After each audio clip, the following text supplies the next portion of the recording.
अस्सलामुअलैकुम। आज का हमारा लेक्चर है इंट्रोडक्शन टू एपिडेमोलॉजी, जिसमें हम फाउंडेशनल टर्म्स को डिस्कस करेंगे, एपिडेमोलॉजी को समझेंगे कि क्या है और इसको क्यों स्टडी किया जाता है और रोल क्या है इसका हमारी स्टडीज़ में। फिर कुछ कॉन्सेप्ट्स हैं, बेसिक फाउंडेशनल कॉन्सेप्ट्स हैं, उनको डिस्कस करेंगे। फाउंडेशनल टर्म्स हैं, उनकी बात होगी और बेसिक कैलकुलेशंस होगी। और इवेंचुअली लास्ट सेक्शन में हमने हर्ड इम्यूनिटी को भी डिस्कस करना है। तो एपिडेमोलॉजी इसमें जो हम चीज़ें डिस्कस कर रहे हैं वो क्या है, what is epidemiology, measure of disease occurrence क्या है, रेट्स एंड उसकी टाइप्स क्या हैं, डायनामिक्स ऑफ डिजीज़ ट्रांसमिशन क्या है, रिस्क रेट एंड प्रोपोर्शंस क्या होते हैं, और आपकी जो टास्क्स हैं इस लेक्चर के अंदर से वो भी आपको दी जाएंगी। So epidemiology from the dictionary of last adopted from CDC and WHO। Epidemiology basically किसी हेल्थ रिलेटेड स्टेट्स, कोई डिजीज़ हो, कोई हेल्थ रिलेटेड इशू हो, कोई प्रॉब्लम हो सोसाइटी का, कल्चर का, जो हेल्थ को चेंज कर सके, उसकी डिस्ट्रीब्यूशन और डिटर्मिनेंट्स को। डिस्ट्रीब्यूशन क्या होती है कि किन को है, कब है, किस जगह पे है, ये डिस्ट्रीब्यूशन कहलाती है। और डिटर्मिनेंट्स क्या होते हैं कि काज क्या है, रिस्क फैक्टर्स क्या हैं, और एक्सपोजर जो है वो क्या क्या है। ठीक है, इन सब चीज़ों से हम क्या डिस्कस करते हैं, एपिडेमोलॉजी लेकर आते हैं। फिर इन दोनों को डिस्कस करना, डिस्ट्रीब्यूशन को समझना और डिटर्मिनेंट्स को समझना। इनको समझने के बाद हम उस प्रॉब्लम को कंट्रोल करें, मिटिगेट करें या डाइवर्ट कर सकें और कोई प्लानिंग बनाएं, ये एपिडेमोलॉजी कहलाती है। सबसे पहले जो एपिडेमोलॉजिकल स्टडीज़, जो मॉडर्न एपिडेमोलॉजिकल स्टडीज़ हैं, वो की थी जॉन स्नो ने, जिसको फादर ऑफ मॉडर्न एपिडेमोलॉजी भी कहते हैं। ठीक है, उन्होंने 1854 में लंदन में कॉलरा पे जो है स्टडी की थी, और उसके बेसिस पे एक तरतीब बनाई गई कि कैसे जो है एपिडेमोलॉजिकल स्टडीज़ की जाती हैं। तो इस वजह से जॉन स्नो को फादर ऑफ मॉडर्न एपिडेमियोलॉजी भी कहा जाता है, और इसी तरीके से एनेस्थीसिया में भी इनका काफ़ी काम है। ठीक है, करंटली आप लोगों ने रिसेंटली जो एक चीज़ देखी है, कोविड-19 का पेंडेमिक देखा है, जिसमें केसेस को ट्रैक करना कि इतने पॉजिटिव केसेस आए, इतने नेगेटिव हैं, इतने फॉल्स पॉजिटिव हैं, इतने फॉल्स नेगेटिव हैं। जो है कोविड-19 का जो इन्फेक्शन रेट है वो ये है, इतना इन्फेक्शन रेट से 100 में से 20 लोगों को इन्फेक्ट करता है हर महीने। कांटेक्ट से या आसपास बात करने से जो है भी कोविड-19 फैल सकता है, 6 फीट की दूरी पे फैलता है। ठीक है, मोर्टिलिटी उसके बेसिस पे हमने ये भी मालूम किया कि कोविड-19 की वजह से इतनी डेथ्स हुई हैं और इतने लोग रिकवर हुए हैं, और उसके बेसिस पे ग्लोबल हेल्थ पॉलिसीज़ बनाई गई, एसओपीज़ बनाए गए। ये सारा एपिडेमियोलॉजिकल स्टडीज़ की बनिस्बत है। ठीक है, इसी तरीके से सीजनल डिजीज़ होंगी, जैसे डेंगू है आपके पास, जिसकी सर्वेलेंस की जाती है मानसून में। सर्वेलेंस से मतलब ये है कि आप देखते हो कि मानसून के महीने में किन इलाकों में जो है वो डेंगू जो है वो सबसे ज़्यादा रिपोर्ट हो रहा है। ठीक है, फिर उस हिसाब से प्रायोरिटाइजेशन की जाती है, हेल्थ फैसिलिटीज़ या हेल्थ रिसोर्सेज जो हैं वो उस तरफ लगाई जाती हैं, ताकि लोगों की जो है वो सेहत अच्छी रहे और उनकी हम हिफाजत कर सकें। ठीक है, रोल क्या है एपिडेमियोलॉजी का, वो ये है कि हम समझ सकें कि कितने लोगों में डिजीज़ हो सकता है, ससेप्टेबिलिटी को समझ सकें, हेल्दी और अनहेल्दी लोगों में जो है डिफरेंसेस देख सकें कि वो इतनी डिफरेंसेस क्यों आ रही हैं, उनको समझ सकें। जो लोग इम्यून हैं इस डिज़ीज़ को क्यों इम्यून है, जो डिज़ीज़ हो रहा है जिन लोगों को उनको क्यों हो रहा है। कुछ लोग रिकवर हो जाते हैं, कैसे रिकवर हुए, क्या ऐसा उन्होंने किया जिसकी वजह से रिकवर हुए थे। कुछ लोगों की डेथ हो रही है, ऐसी क्या चीज़ थी कि जिसकी वजह से इनकी डेथ हो रही है। ज़रूरी नहीं कि डिजीज़ की वजह से डेथ हो, लेकिन बॉडी में कोई और चीज़ हो जिसकी वजह से ये डिज़ीज़ ख़तरनाक हो जाए। कभी कभी ऐसे भी लोग होते हैं कि वो फटल डिजीज़ हो, ख़तरनाक मुल्हिक बीमारी हो, उससे भी जो है ज़िंदा बच जाते हैं, जैसे कोविड-19 से भी काफ़ी लोग बचे थे। स्टडिंग अब एक्सपोजर देखा जाए कि ये ऐसी क्या चीज़ थी जिसकी वजह से ये डिज़ीज़ काज हुआ है। ठीक है, और उसको हम ट्रैक कर सकें या हम देख सकें कि आज किसी बंदे ने डिजीज़ रिपोर्ट की, हम देखें कि इसमें पास्ट में ऐसी क्या चीज़ थी जिसकी वजह से ये डिजीज़ काज हो रहा है। जिसमें दो किस्म की स्टडीज़ आप ले लेते हैं, एक हो जाती है रेट्रोस्पेक्टिव और दूसरी हो जाती है प्रोस्पेक्टिव।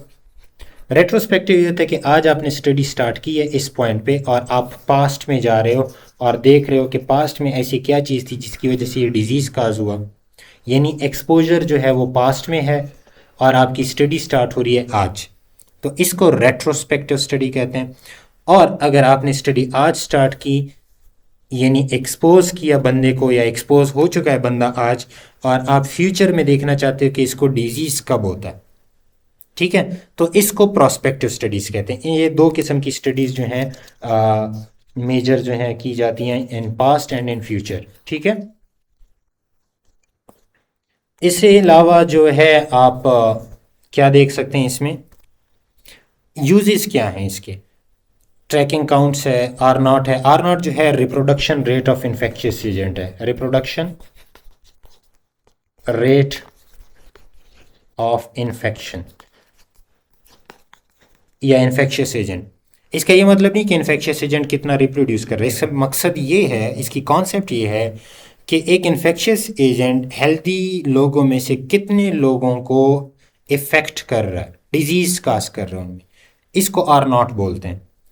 और फिर motility guided global health policies जो हैं वो बनाई जाएं, डिटरमिन किया जाए डिजीज़ को, उसके डिटर्मिनेंट्स को देखा जाए, फिर बताया जाए, डिस्क्राइब किया जाए, और केसेस को रिपोर्ट किया जाए, कोर्स ऑफ डिजीज़ को भी रिपोर्ट किया जाए, इस डिजीज़ की वजह से डिसेबिलिटी और इंजरीज़ कितनी आ रही हैं और डेथ्स कितनी आ रही हैं, इन सब को रिपोर्ट किया जाए। फिर उन सब चीज़ों के हिसाब से प्लानिंग की जाए और हेल्थ डेवलपमेंट की जाए, जिसमें हेल्थ सस्टेनेबिलिटी प्रोग्राम्स हैं, मिलेनियम डेवलपमेंटल गोल्स हैं, स्टैंडर्ड डेवलपमेंटल गोल्स हैं, administrative planning in ministry of health, study of aetiology, ये सब करना एपिडेमियोलॉजी में आ जाता है।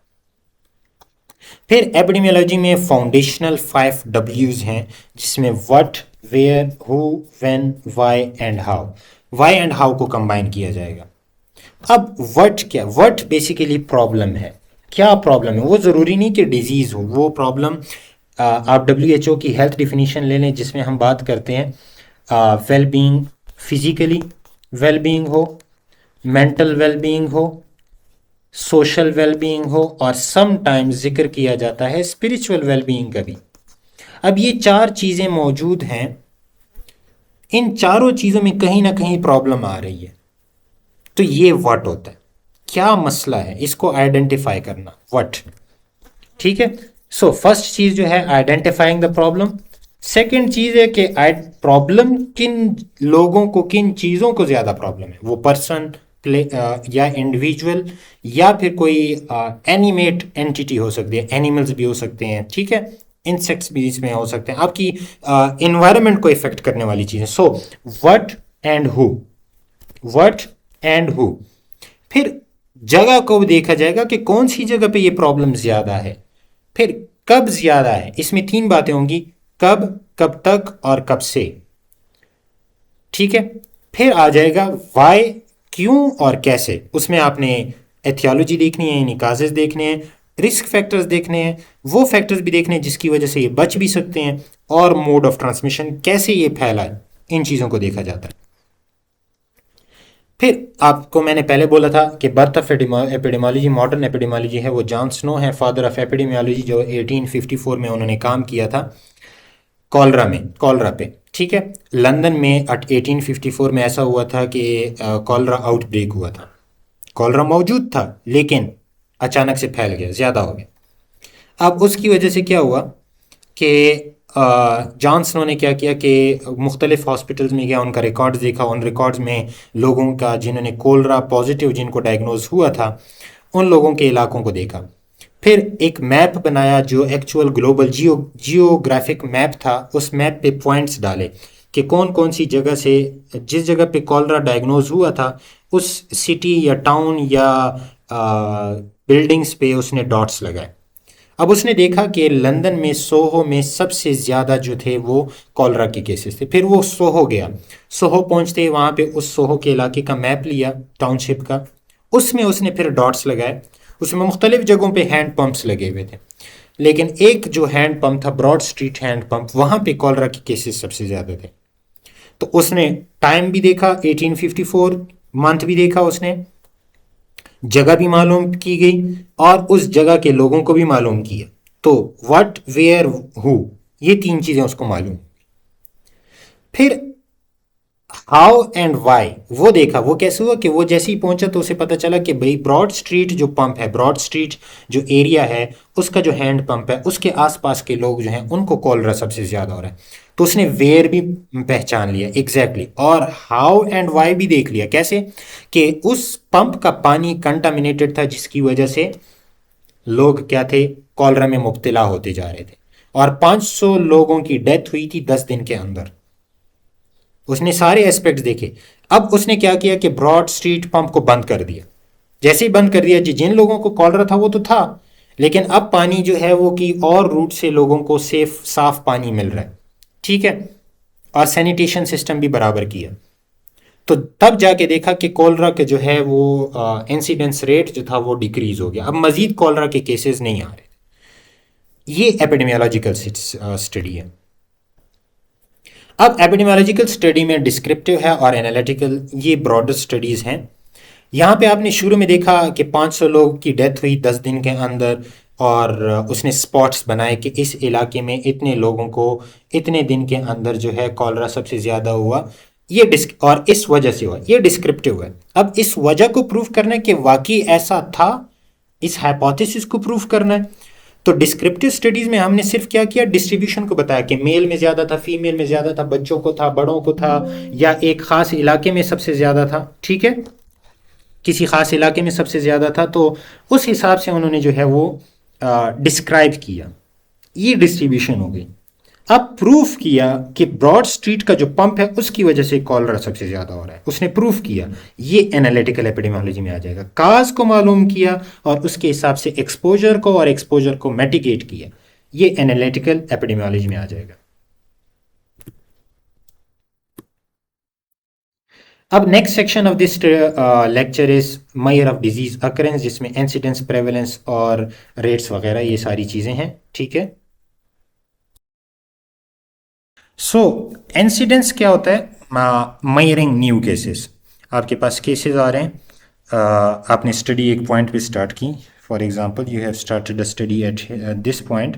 इस पॉइंट से आप फ्यूचर में जा रहे हैं और 6 महीने तक कोई स्टडी कर रहे हैं। ये आपका स्टार्टिंग पॉइंट है। ठीक है। इस पॉइंट में एक केस आया, यहाँ पे रिपोर्ट हुआ, दूसरा इस जगह पे, तीसरा इस जगह पे, चौथा इस जगह पे। ये सारे जो हैं क्या हैं, इंसिडेंसेस हैं। इन बंदों को डिजीज था लेकिन डायग्नोज नहीं हुआ था, डायग्नोज आपकी स्टडी के दौरान हुआ, तो ये क्या हो जाएगा, इंसिडेंस हो जाएगा। ठीक है। अब कोई बंदा है, उसको डिजीज डायग्नोज हो चुका है लेकिन वो फॉलो अप कर रहा है, और वो आपकी स्टडी के स्टार्ट होने से पहले है। आपकी स्टडी से स्टार्ट होने से पहले उस बंदे को डिजीज डायग्नोज हो चुका था, लेकिन वो सेकंड फॉलो अप पे आपके पास आ रहा है, तो ये जो है इंसिडेंस में शामिल नहीं होगा। जबकि जो इंसिडेंट्स में शामिल होंगे वो कौन से होंगे, जो आपकी स्टडी के दौरान ही हमें जो है क्या हुए, इंट्रोड्यूस हुए या डायग्नोज हुए या रिपोर्ट हुए। ठीक है। सो इंसिडेंस को कैलकुलेट करने के लिए क्या किया जाता है, एक बेस नंबर ऑफ पॉपुलेशन ली जाती है, और वो पॉपुलेशन डिपेंड करती है एट रिस्क पॉपुलेशन पे, कि आपकी जिस जगह पे स्टडी कर रहे हो उस पे एट रिस्क पॉपुलेशन कितनी है। ठीक है। सो कैसे कैलकुलेट करेंगे, कैलकुलेशन का फार्मूला ये है कि हमने बेस पॉपुलेशन लेनी होगी, वो ऑलरेडी मैंने बता दिया है कि लेट से मेरे पास बेस पॉपुलेशन है 50,000 टोटल। ठीक है, मेरे पास 50,000 पॉपुलेशन है, सही है ना। आई हैव 50,000 पॉपुलेशन, और 50,000 पॉपुलेशन में क्या है कि 250 न्यू केसेस आ रहे हैं। ठीक है, इसको हम क्या कहेंगे,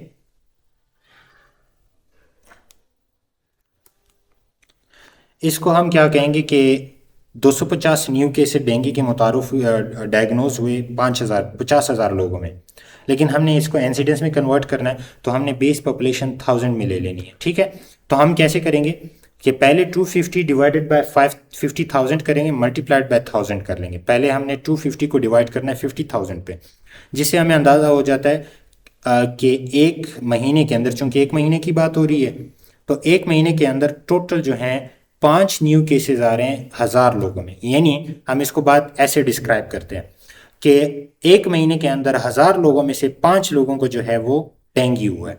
ठीक है, वैसे तो ओवरऑल तो 250 थे, लेकिन हम अगर इंसिडेंस की बात करें तो वो इस तरीके से कैलकुलेट की जाती है। अब इंसिडेंस आपको बताता क्या है, इंसिडेंस आपको बताता है जनाब आली कि एक मिनट। सो इंसिडेंस जो है वो speed at which a disease spreading, ठीक है। आउटब्रेक अलर्ट्स को देखने के लिए हम क्या करते हैं, इंसिडेंस रेट देखते हैं। कोई भी आउटब्रेक होता है अचानक से ज़्यादा हो जाए तो हम इंसिडेंस रेट पे आ जाते हैं। ये क्या बताता है कि कितनी रफ्तार से कोई डिजीज़ फैल रहा है।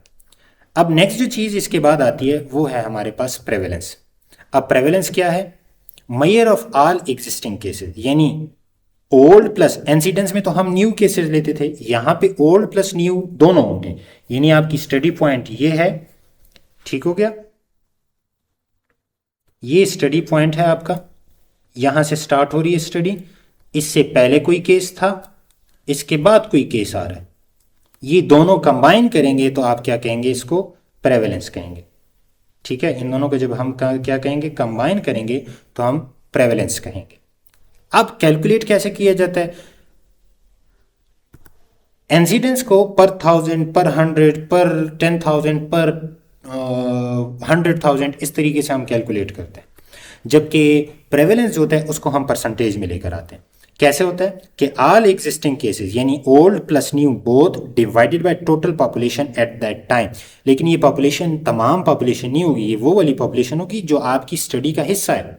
फॉर एग्जाम्पल मेरी स्टडी का हिस्सा है आप लोग 7th सेमेस्टर के MUIHS कोहार्ट के स्टूडेंट्स, तो मेरी पॉपुलेशन यही होगी, इससे इसको हम पॉपुलेशन कहेंगे। इसमें से मैं कुछ लोगों को लूँगा। अब इसमें से जिन लोगों को मैं ले रहा हूँ, लेट से आप टोटल जो है 100 बंदे हो, कितने 100 बंदे हो, इन 100 में से मैं लेता हूँ लेट से 50। अब ये मेरा सैंपल हो जाएगा, ये 100 मेरी पॉपुलेशन है और ये जो 50 मैंने इसमें से लिए ये मेरा सैंपल हो जाएगा। तो मैंने वो वाले बंदे लेने जो एट रिस्क हों, ठीक है। मैंने सारे नहीं लेने। एट रिस्क पॉपुलेशन क्या होती है, अब एट रिस्क पॉपुलेशन जो टर्मिनोलॉजी इस्तेमाल की जाती है वो उन लोगों की बात की जाती है जिनमें डिजीज होने का खदशा हो। मैं एक और आसान एग्जांपल दे दूं, कुछ डिजीजेज ऐसे हैं जो सिर्फ और सिर्फ फीमेल में है, मेल में नहीं है, और कुछ डिजीज ऐसे हैं जो मेल में है, फीमेल में नहीं है।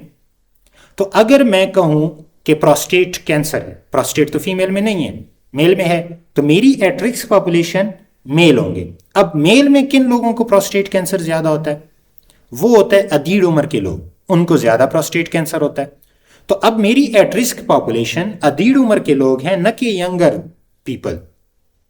रेयरली या कुछ केसेस में यंगर में आ सकता है, लेकिन कॉमनली नोन बात यह है कि एल्डरली पीपल जो हैं उनमें प्रोस्टेट कैंसर ज्यादा होता है। तो मेरी एट रिस्क पॉपुलेशन एल्डरली हो गए।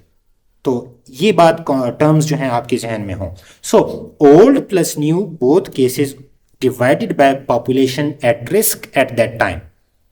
सो टोटल मेरे पास 200 एक टाउन, 20,000 जो है एक टाउन में एट रिस्क पीपल थे, जिनमें से 1200 लोगों को जो है टाइप 2 डायबिटीज था। अब ये 1200 लोग, ये स्टडी का स्टार्टिंग पॉइंट है।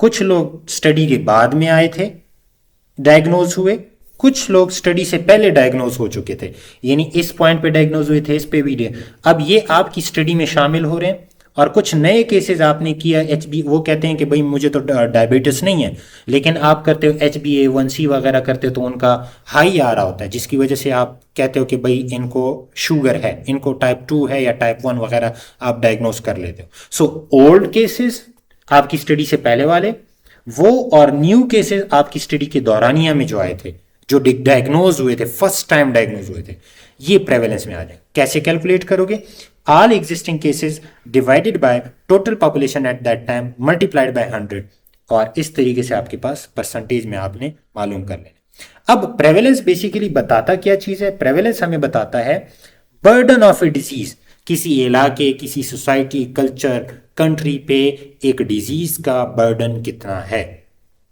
ठीक है। तो इसको हम क्या कहते हैं, और इसी बेसिस पे हम क्रॉनिक केयर और हॉस्पिटल रिसोर्सेज को जो है मैनेज करते हैं।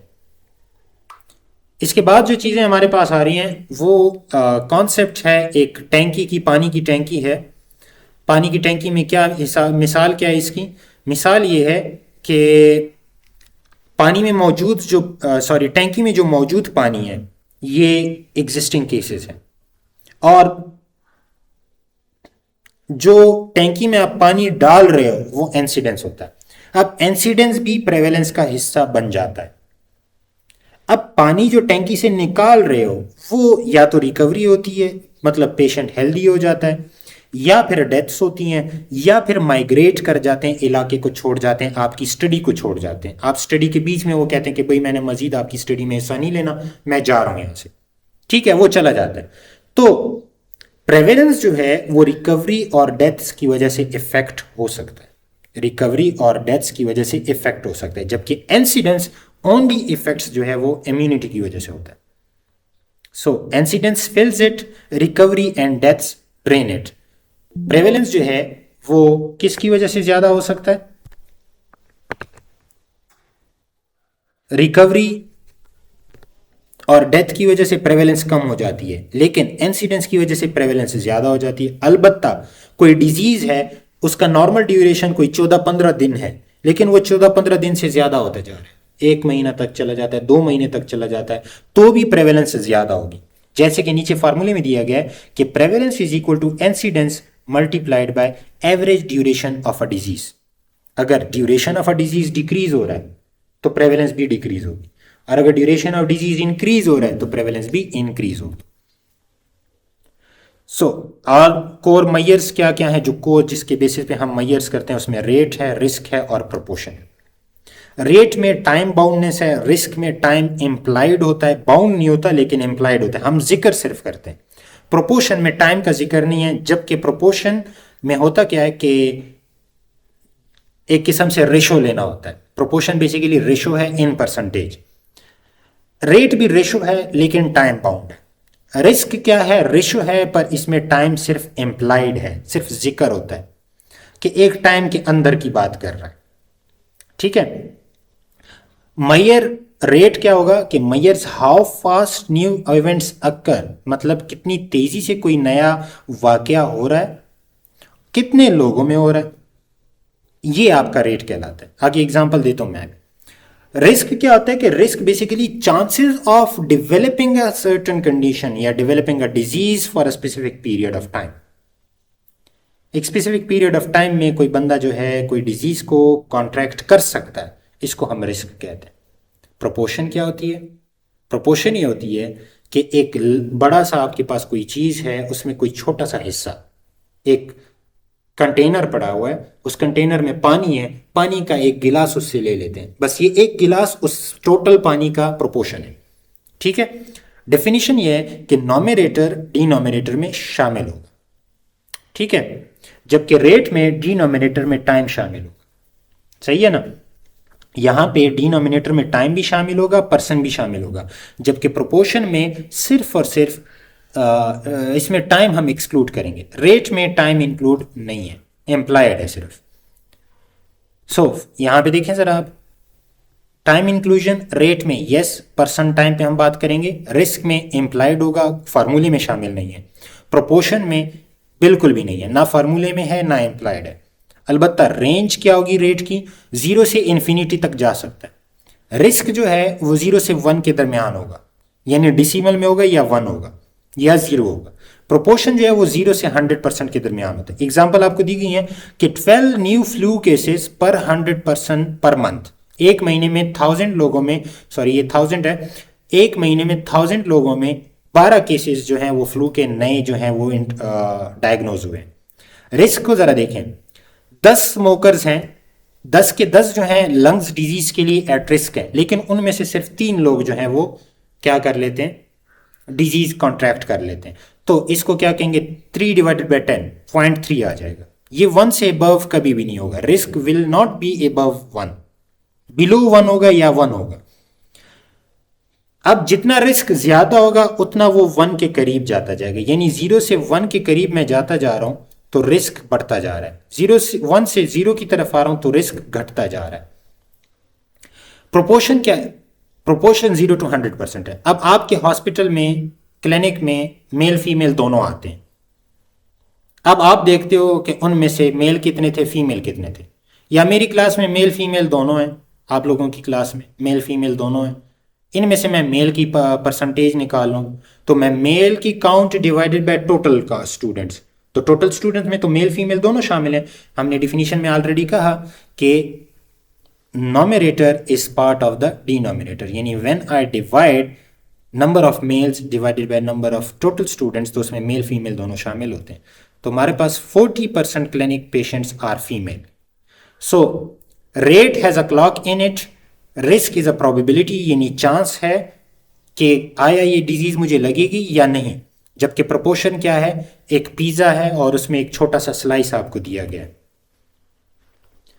अब इसके अलावा मजीद मेजरमेंट्स जो हम करते हैं वो कोर मेजरमेंट्स में हमारे पास आती हैं, जिसमें शामिल है क्रूड रेट, स्पेसिफिक रेट और स्टैंडर्डाइज रेट। ये कोर मेजरमेंट है, इनको फिर फर्दर आगे लेक्चर्स में हम डिवाइड करेंगे कि क्या क्या मेजरमेंट्स हम रेट्स में करते हैं, जैसे mortality rate, morbidity rate, fertility rate, infant mortality rate, birth rates वगैरह, ये सारी चीज़ें।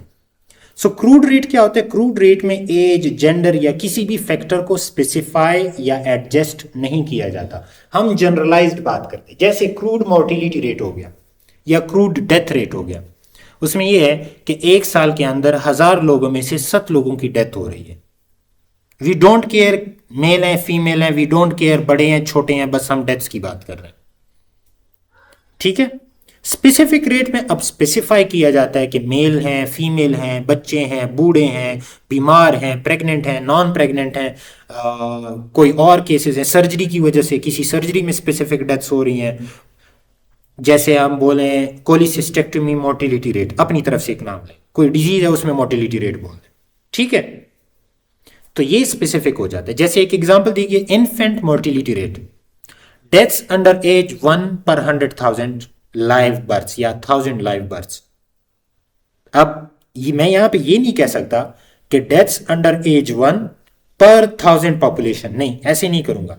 मैंने पहले बोला था कि हमने एट रिस्क पॉपुलेशन की बात करनी है, तो स्पेसिफिक रेट्स में बात हम कर रहे हैं डेथ्स अंडर एज 1 की, यानी इन्फेंट्स की बात कर रहे हैं। अगर इन्फेंट्स की मैं बात कर रहा हूं तो मैं पॉपुलेशन भी इन्फेंट्स की लूंगा, ठीक है ना, इन्फेंट्स की लूंगा। अब इन्फेंट्स कौन से होते हैं? जो पैदा हो जाते हैं और 1 साल तक परवरिश करते हैं, इनको इन्फेंट्स बोला जाता है।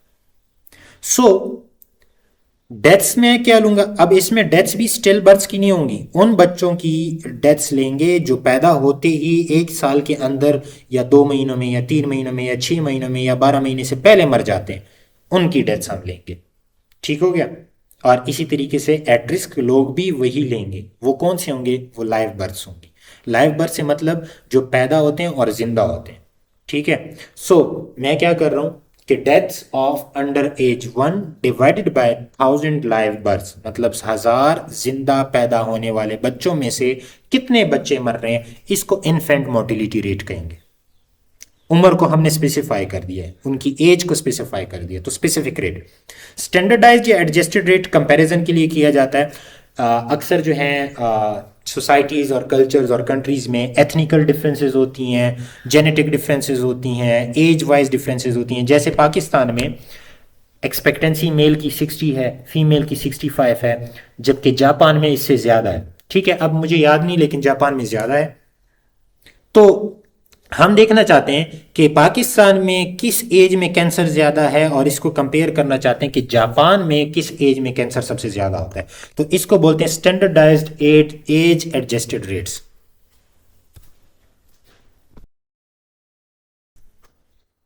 नेक्स्ट जो चीज़ है, एक एग्जांपल है आपके सामने, कोविड-19 केस फेटेलिटी रेट। अब ये वो वाले पेशेंट्स हैं जिनमें कोविड-19 डायग्नोज हुआ और उसकी वजह से डेथ हुई, तो इसको स्पेसिफिक रेट कहेंगे कोविड-19 केस फेटेलिटी रेट। इसको कैलकुलेट कैसे करेंगे? डेथ्स ड्यू टू कोविड-19, तमाम डेथ्स नहीं लेंगे, वो डेथ्स लेंगे जो कोविड की वजह से हुई या उन लोग जो कोविड-19 से सफ़र थे उनमें डेथ्स हो रही हैं, तो हम वो वाले लोग लेंगे। डेथ्स ड्यू टू कोविड-19 divided by confirmed covid cases, यानी जितने भी पॉजिटिव केसेस रिपोर्ट हुए हैं, फॉल्स पॉजिटिव या ट्रू पॉजिटिव, यहाँ पे हम ट्रू पॉजिटिव की बात करेंगे। फिर फॉल्स नेगेटिव है, ट्रू नेगेटिव है। फॉल्स पॉजिटिव क्या होता है? फॉल्स पॉजिटिव ये होता है कि एक्चुअल में डिजीज नहीं है, लेकिन फिर भी रिपोर्ट हुआ है कि इसको डिजीज है, इसको फॉल्स पॉजिटिव बोलते हैं। जो अक्सर आप छुट्टियां लेने के लिए करते हो कि भाई मैं बीमार हूं, हालांकि बीमार आप नहीं होते, ये फॉल्स पॉजिटिव में आता है। इसी तरीके से फॉल्स नेगेटिव होता है। फॉल्स नेगेटिव ऐसे केसेस होते हैं कि उनमें डिजीज तो होता है लेकिन प्रॉपर टेस्ट की कमजोरी की वजह से या बंदे की कमजोरियों की वजह से, जो टेस्ट करा रहा है लेबोरेटरी वगैरह वाले, उनकी कमजोरियों की वजह से या किसी और वजह की वजह से रिपोर्ट गलत आ जाती है। बंदे को प्रॉब्लम है, डिजीज है, लेकिन आपने टेस्ट के जरिए से ये साबित किया कि उसको नहीं है। ये फॉल्स नेगेटिव होता है। ट्रू पॉजिटिव, डिजीज है और डायग्नोज भी हुआ। ट्रू नेगेटिव, डिजीज नहीं है और डायग्नोज भी हुआ कि नहीं है, ये ट्रू नेगेटिव होता है। सो हमने डेथ्स ड्यू टू कोविड-19 divided by confirmed cases of कोविड-19 मल्टीप्लाइड बाय 100, इसको हम क्या कहेंगे? कोविड-19 case fatality rate. Dynamics of disease transmission, जिसमें how disease move from host to host या पर्सन टू पर्सन या विक्टर टू होस्ट, ये आपका सेक्शन 4 है। इसमें एपिडेमियोलॉजिकल ट्राइएज की बात की जाएगी, जिसमें 3 चीज़ें बहुत ज़्यादा अहम रोल लेती हैं, जिसमें सबसे पहले इन्फेक्शियस एजेंट है, ससेप्टेबल होस्ट है और एनवायरनमेंट है। ससेप्टेबल होस्ट वो है जो इजीली डिजीज़ को कॉन्ट्रैक्ट कर सकता है, ठीक है, इजीली जो है डिजीज़ गेन कर सकता है। अब आपका इन्वायरमेंट, उस आपके इन्वायरमेंट में क्या होता है? आपके इन्वायरमेंट में ये होता है कि कोई पैथोजन एग्जिस्ट कर रहा है, उसमें रिजर्वायर मौजूद है, वही रिजर्वायर में infectious agent, virulence agent, infectivity of addiction या अब्यूज़, ये सब्सटेंसेस बढ़ रही हैं, जिसकी वजह से आपकी तरफ ये आती है। आपकी जेनेटिक ससेप्टेबिलिटी है, रेजिलियंस है, न्यूट्रिशनल स्टेटस है और बिहेवियर है। इन सब की वजह से आप में कोई डिजीज़ या कोई हेल्थ स्टेटस इफेक्ट हो सकता है। वो ज़रूरी नहीं कि फिजिकल डिजीज़ हो, मेंटल भी हो सकता है, सोशल भी हो सकता है, स्पिरिचुअल भी हो सकता है। अब इन 3 ट्राइड्स को 6 लिंक्स में डिवाइड किया जाता है: susceptible host, reservoir, infectious agent, portal of entry, portal of exit, mode of transmission. Portal of entry क्या है? कि होस्ट में कैसे जा रहा है। पोर्टल ऑफ एग्जिट के होस्ट से बाहर कैसे जा रहा है। मोड ऑफ ट्रांसमिशन कैसे फैल रहा है। रिजर्वायर जहां पे इन्फेक्शियस एजेंट जमा हो रहे हैं, वो होस्ट में भी हो सकते हैं, वो किसी और जगह पे भी हो सकते हैं, एनवायरनमेंट में भी हो सकते हैं, ठीक है। इनमें किसी भी लिंक को तोड़ दो तो आपकी डिजीज जो है वो कंट्रोल हो सकती है, और एपिडेमियोलॉजी करती भी यही है कि इन लिंक्स को कहीं ना कहीं पे रोक दे, ठीक है। मोड ऑफ ट्रांसमिशन कैसे होती हैं? एग्जांपल्स के साथ। डायरेक्ट कांटेक्ट पे इन्फ्लुएंजा है, कोविड-19 है, अलबत्ता कोविड-19 6 फीट पे भी जो है ट्रांसमिट हो सकता है, ठीक है। इसके अलावा कोविड-19 अगर एनेस्थीसिया में हाई प्रेशर फ्लो पे वेंटिलेट किए जा रहे हैं पेशेंट को, तो जो ओटी का एनवायरनमेंट या आईसीयू का एनवायरनमेंट है वो भी जो है उसमें कोविड-19 एरोसोलाइज्ड हो सकता है। तो डायरेक्ट कांटेक्ट पे वाटर बोन या फूड बोन, कंटामिनेटेड वाटर है या फूड सोर्सेज हैं जिसमें कॉलरा और टाइफाइड है। विक्टर बोन यानी मक्खी की वजह से आ रहा है, तो उसमें डेंगू भी है, मलेरिया भी है, लेशमेनिया भी है। एयरबोन कौन कौन से हैं? एयरबोन ऐसे हैं कि जो हवा के थ्रू जो ट्रांसमिट होते हैं, जिसमें ट्यूबरक्लोसिस है, मीजल्स है। ब्लड बोन, ब्लड ट्रांसफ्यूजन या इन्फेक्टेड ब्लड या बॉडी फ्लूइड की वजह से, जिसमें हेपेटाइटिस बी, एचआईवी वगैरह। फोमाइट या इनडायरेक्ट, फोमाइट या इनडायरेक्ट से मतलब ये है कि वो आपकी इन एनिमेट ऑब्जेक्ट यानी चारपाई है, टेबल है, आपके पास चेयर्स हैं, माउस है, कीबोर्ड है, या कोई और चीज़ ऐसी है, उसको टच किया किसी इन्फेक्टेड पर्सन ने, फिर एक हेल्दी पर्सन आया, उसने टच किया और हेल्दी पर्सन को भी डिजीज़ हुआ, जिसमें नोरो वायरस शामिल है। ऑन डोर नॉब्स, दरवाजे के जो नॉब्स होते हैं, दरवाजे के खोलने वाले कुंडे जो होते हैं, उन पे जो है लग जाता है और आपकी तरफ फैल सकता है। फिर एपिडेमियोलॉजिकल की टर्म्स हैं जिसके बेसिस पे किसी डिजीज़ की नेचर को समझा जाता है कि ये डिजीज़ जो कम्युनिकेबल डिजीज हैं उनको, या अचानक से किसी डिजीज के फैल जाने को, उन चीज़ों को समझने के लिए इस्तेमाल की जाते हैं, जिसमें सबसे पहले है स्पोरेडिक, दूसरा है एंडेमिक, तीसरा है एपिडेमिक। एपिडेमिक आउटब्रेक को अक्सर अल्टरनेटिवली लिया जाता है। इसके अलावा आपके पास है पेंडेमिक्स, हाइपर एंडेमिक डिजीज और एपिडेमिक कर्व। स्पोरेडिक क्या होते हैं? ऐसे डिजीज किसी इलाके या पॉपुलेशन या कम्युनिटी में फैले हों लेकिन वो इर्रेगुलर हो, कभी ज्यादा कभी कम, कभी ज्यादा कभी कम, ये स्पोरेडिक डिजीजेज होते हैं। एंडेमिक डिजीज क्या होते हैं? एंडेमिक डिजीज वो होते हैं कि वो एक इलाके पॉपुलेशन में नॉर्मली एक्सपेक्टेड लेवल पे एग्जिस्ट करें, यानी हमें पता होता है कि 10 में से 5 लोगों को ये डिजीज होगा और वैसा होता भी है, महीनों महीनों सालों सालों, इसको एंडेमिक कहते हैं। अब एंडेमिक के साथ एक और टर्म है जिसे बोलते हैं हाइपर एंडेमिक डिजीज। एक डिजीज नॉर्मली एक लेवल पे एग्जिस्ट कर रहा है, नॉर्मल एक्सपेक्टेड लेवल्स पे, जो हमें पता होता है, अंदाजतन हो सकता है, लेकिन वही डिजीज अचानक से फैल जाता है, इसको हम आउटब्रेक कहेंगे। क्या कहेंगे? आउटब्रेक। लेकिन अब ये आउटब्रेक हाई लेवल पे साल हर साल रहता है। ये आउटब्रेक उसी पॉपुलेशन में हाई लेवल पे साल हर साल कांस्टेंट रहता है, इसको क्या कहेंगे? हाइपर एंडेमिक डिजीज कहेंगे। अब आउटब्रेक जो है वो क्या हो जाता है, नॉर्मल से हाई लेवल पे होता है लेकिन कांस्टेंट नहीं है, बढ़ता जा रहा है। नॉर्मल से हाई लेवल पे चला जाता है लेकिन कांस्टेंट नहीं है, पर बढ़ता जा रहा है, इसको क्या कहेंगे? एपिडेमिक कहेंगे। अब यही एपिडेमिक जैसे कोविड-19 था, वो फैल गया ग्लोबली, तो इसको क्या कहेंगे? पैंडेमिक कहेंगे। अब हमने जो समरी है वो क्या क्या किया? इंसिडेंस को हमने डिस्कस किया, प्रेवलेंस को डिस्कस किया, रेट्स को, रिस्क को, प्रोपोर्शंस को और चेन ऑफ इन्फेक्शंस को। जो चीज़ हमने डिस्कस नहीं की वो क्या है? आइसबर्ग ऑफ डिजीज, जिसे कहा जाता है हिडन एस्पेक्ट्स। अब आइसबर्ग ऑफ डिजीज की कॉन्सेप्ट ये है कि क्लिनिकली कुछ केसेस आपके सामने होते हैं और कुछ केसेस सामने नहीं होते, जिनको हम सब क्लिनिकल कहते हैं, जो रिपोर्ट नहीं होते, किसी सोशल स्टिग्मा की वजह से या किसी और बैरियर की वजह से वो रिपोर्ट नहीं होते। कभी कभी फॉल्स भी रिपोर्ट हो जाते हैं, यानी छुट्टियां लेने के लिए। सो आइसबर्ग कॉन्सेप्ट क्या कहती है कि बर्फ पानी तौदा है पानी के ऊपर, उसका कुछ हिस्सा पानी के ऊपर होता है लेकिन ज्यादा हिस्सा पानी के नीचे छुपा होता है। अब एपिडेमोलॉजी ये करती है कि ऊपर का तो चलो ठीक है, हमें पता है, लेकिन हम उस चीज को भी जान लें जो हमें मालूम नहीं है।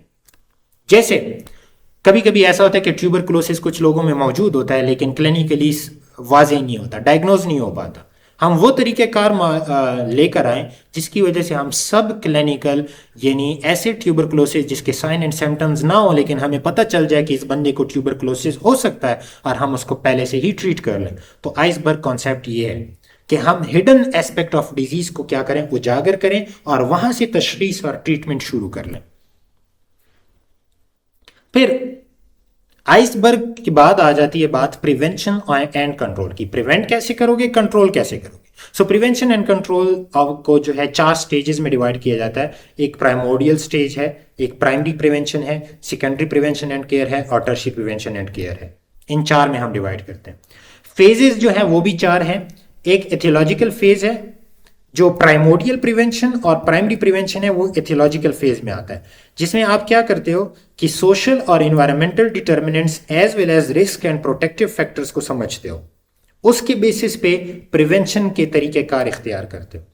प्री क्लिनिकल फेज जो सब क्लिनिकल होते हैं क्लिनिक से पहले, उसमें सेकेंडरी प्रिवेंशन आ जाती है। फिर क्लिनिकल फेज है जिसमें कुछ हिस्सा सेकेंडरी का है और कुछ हिस्सा टर्शरी का है, और फिर पोस्ट क्लिनिकल फेज है। ये 4 फेजेस में disease control and prevention and treatment शामिल है इसमें, ठीक है। सो हम क्या करते हैं, जो एथियोलॉजिकल फेज है बेसिकली काज मालूम करने का फेज, उसमें सबसे पहली चीज है प्राइमोडियल प्रिवेंशन। प्राइमोडियल प्रिवेंशन यह है कि आपके कल्चर में कोई चीजें मशहूर होती हैं जिसकी वजह से आप डिजीज से बचते हो, ये प्राइमोडियल प्रिवेंशन होती है। कल्चर में मशहूर बातें जिसे हम देसी टोटके बोलते हैं। फिर प्राइमरी प्रिवेंशन आ जाती है, ये थोड़ा सा साइंटिफिक होता है। हमें पता होता है कि किस वजह से कोई प्रॉब्लम बन रही है, हम वो वजह को छेड़ने लग जाते हैं, यानी aetiological phase. Risk and protective factor, risk factor कौन से हैं उनको खत्म करो और प्रोटेक्टिव फैक्टर को इंक्रीज करो, तो ये प्राइमरी प्रिवेंशन हो जाएगी। फिर प्री क्लिनिकल फेज आ जाता है जो BHUs वगैरह में होता है, या आपके हेल्थ टेक्नीशियंस या हेल्थ केयर प्रोवाइडर्स जो हैं, basic and primary health care providers, वो करते हैं। तो उसमें direct and detect and treat pathological process at an early stage, जो हम पहले डायग्नोज कर लेते हैं और उसी वक्त उसकी ट्रीटमेंट शुरू कर लेते हैं, वो ज़्यादा इफेक्टिव होती है। ये सेकेंडरी में आता है। फिर सेकेंडरी आपकी ट्रीटमेंट तो चल रही है लेकिन कोई फ़ायदा नहीं हो रहा, तो आप क्लिनिकल फेज में चले जाते हो। सेकेंडरी प्रिवेंशन फिर फर्दर क्लिनिकल फेज में चली जाती है, जहाँ पे आपकी ट्रीटमेंट होती है टर्शरी केयर हॉस्पिटल या सेकेंडरी केयर हॉस्पिटल में, ठीक है। फिर BHU से हॉस्पिटल की तरफ। अब हॉस्पिटल में जब आप आ जाते हैं तो वहाँ पे टर्शरी केयर प्रिवेंशन स्टार्ट हो जाती है, जिसमें prevent relapses and further deterioration. Relapse का मतलब ये होता है कि एक बंदा, उसको क्योर तो हो चुका है, लेकिन उसको आप कहते हो कि आप 2 महीने बाद दोबारा आओ, हमने फिर देखना है कि आपको दोबारा तो नहीं हुई। रिलैप्स का मतलब ये कि दोबारा काज होने से बचाओ। तो टर्शरी या पोस्ट क्लिनिकल फेज में ये होता है। और अगर ट्रीट नहीं हो रहा तो डिटोरिएशन से यानी खतरे से बचाने के लिए हम कोशिश कर रहे होते हैं। फॉलोअप केयर होती है और रिहेबिलिटेशन होती है। रिहेबिलिटेशन ये होता है कि उसको हम नॉर्मलाइज करने की कोशिश करते हैं। ठीक है। अब लास्ट जो टर्म है हर्ड इम्यूनिटी। हर्ड इम्यूनिटी बोलते हैं जम गफीर को, या आप बोल रहे हैं कि भेड़ बकरियों का जो जम इकट्ठा किया जाता है एक जगह पे, इसको हर्ड बोलते हैं। हर्ड इम्यूनिटी क्या होता है? हर्ड इम्यूनिटी होता है कि एक कम्युनिटी के मेल मिलाप आपस में जो आना जाना होता है, बातचीत करना होता है, या इंटरेक्शंस वगैरह होती हैं, उसके थ्रू आप किसी कम्युनिटी को इम्यूनाइज करें। ठीक है। तो community becomes immune as a whole. Herd effect develop होगा। हर्ड इफेक्ट मैं अभी आगे जाके समझाऊंगा कि क्या है। पॉपुलेशन इम्यूनाइज हो जाती है विदाउट इम्यूनाइजिंग इन एवरीवन। मतलब 100 बंदे हैं, 100 के 100 को हम इम्यूनाइज नहीं कर रहे, हम कुछ लोगों को इम्यूनाइज कर लें, और वो फिर उनकी वजह से वो बातचीत, इंटरेक्शंस और खाना पीना एक साथ करने से वो क्या हो जाता है कि वो पूरी पॉपुलेशन को क्या कर देता है, इम्यूनाइज कर देता है, और जिसकी वजह से सोशल इम्यूनिटी भी डेवलप हो जाती है। ठीक है। It occurs when a large percentage of population has become immune to an infection, thereby providing a measures of protection for individuals who are not immune। यानी हम कुछ लोगों को इम्यूनाइज कर लें और उनकी वजह से पूरी कम्युनिटी इम्यूनाइज हो जाए। ये नहीं कि कम्युनिटी के हर बंदे को हम इंजेक्शन लगाएं, वैक्सीनेशन लगाएं, ऐसा नहीं। इंटरेक्शन से, सोशल इंटरेक्शन, ठीक है, उनके बेसिस पे होता है।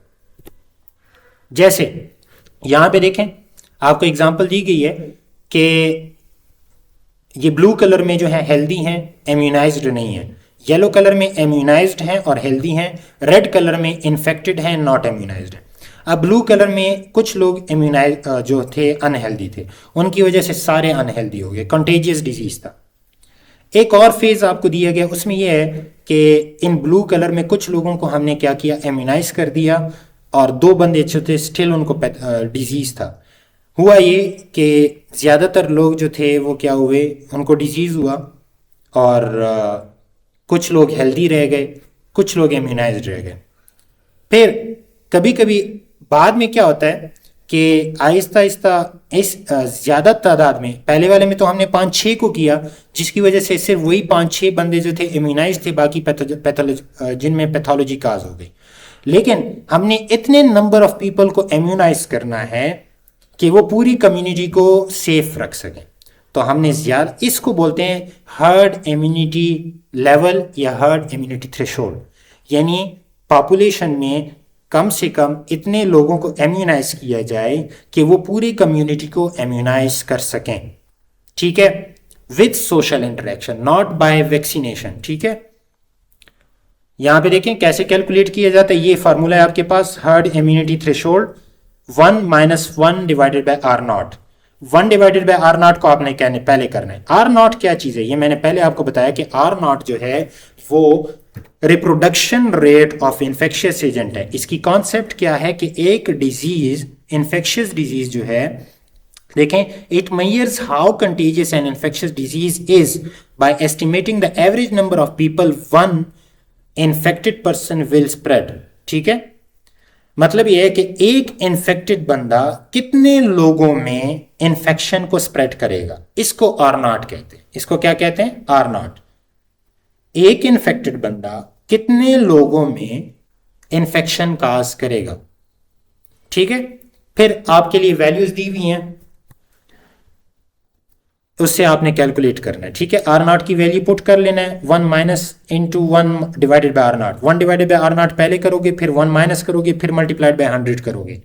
इस तरीके से आपको जो है मालूम पड़ जाएगा कि हर्ड इम्यूनिटी थ्रेशोल्ड क्या है। हर्ड इम्यूनिटी थ्रेशोल्ड का मतलब क्या है या मकसद क्या है। इसका मकसद ये है कि आपकी कम्युनिटी में कितने लोगों को इम्यूनाइज किया जाए कि वो पूरी कम्युनिटी को सोशल इंटरेक्शंस के थ्रू इम्यूनाइज कर सके। ठीक है। आपके लिए इस स्टडी में जो है वो टास्क हैं, 3 टास्क हैं। आपने इनको परफॉर्म करना है, इनको आप स्क्रीनशॉट्स ले लें और फिर आप इनसे देखें कि इनसे मांगा क्या गया आप, ठीक है। आपने लेक्चर्स को देखना है, लेक्चर्स के अंदर से ही ये टास्क पूरी करनी है। और ये वाली टास्क हार्ड इम्यूनिटी थ्रेशोल्ड या hard immunity level last slide में, सॉरी स्लाइड नंबर 27 में आपको इसका फार्मूला दिया गया है, वहाँ से आप इसको कर सकते, ठीक है। और ये आर नॉट की वैल्यूज़ दी गई हैं मम्स में, इसमें 4 to 7 है, आप कोई भी इसमें से ले सकते हैं, एवरेज ले लें 4 to 7 का, आप 6 ले लें या 5.5 ले लें, इस तरीके से आप कर लें, ठीक है। Thank you and that's it for